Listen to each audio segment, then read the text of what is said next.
ċifri uffiċjali tal-Gvern jikkonfermaw li fl-2025 il-Gvern irreġistra deficit ta' madwar 545 miljun euro. Dan ħareġ ċar mill-istatistika li ġiet ippubblikata mill-NSO u li dwarha il-Ministru Tlajd Caruana sejjaħ konferenza tal-aħbarijiet. L-istess ċifri juru li fl-2025 id-dejn żdied 776 miljun euro fuq is-sena ta' qabel u issa qabeż il-11.3 biljun euro. Iċ-ċifri li pubblika l-Gvern juru wkoll kif fuq 4 snin id-dejn kompla jisplodi l fuq. Minn 9 biljun euro fl-2022 għal iktar minn 11.3 biljun is-sena li għaddiet. Fl-istess waqt spiċċa il-famuż surplus li tant kien jiftaħar bih il-Labor, dan apparti li l-Ministru tal-Finanzi stess qed jipproġetta li d-dejn sal-2030 se jibqa' jitla u jilħaq 13.2 biljun euro, dejn li fih ma jinkludix in-nefqa ta' kemm jiġi jiswa il-proġett tal-metro. Your debt forecast,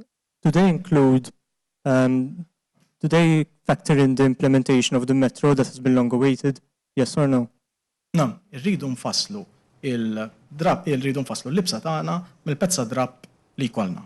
U allura rridu naċċertaw ruħna illi jekk hemm il-darba ssir tkun ħassir il-metro, il-prijoritajiet tagħna mbagħad iridu jiġu aġġustati skont dak il-proġett. Liema proġett il-Ministru reġa' wera xettiċiżmu kbir dwar l-impatt li dan jaf ikollu fuq il-finanzi pubbliċi. Li rridu nkunu realistiċi f'dak illi nagħmlu.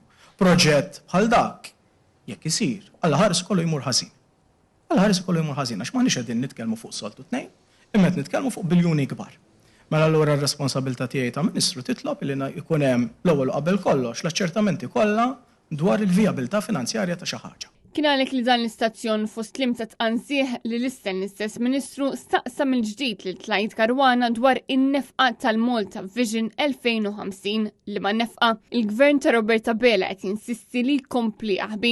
Meta jasal il-pubblikazzjoni ta' dak il-ktieb, il-Gvern ikun bl-aktar mod trasparenti. Ma taħsibx li qed tisqanżaħ allura minn la għax qed il-problema li kif għandur ma permettili. Ħajlek għalfej. Il-għaliex, meta jisir dak l-eżerċizzju, ikun hemm il-ġabra tal-informazzjoni kollha. Fih ikun hemm rendikont tan-nefqa kollha tal-Gvern fuq kull line item. Rifirdu nistennew sal-budget qed nifhem sew.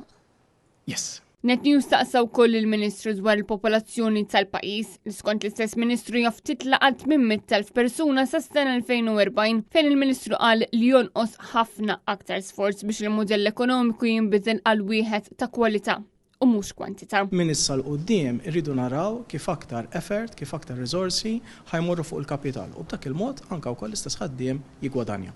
Jekk nibqgħu sejrin kif aħna mill-budget lawn, taħseb li l-popolazzjoni mhux ħadkun qed tiżid sa 800,000 persuna? Jekk nagħmlu l-efforts meħtieġa, le. Marija Borċ, għal NetNews.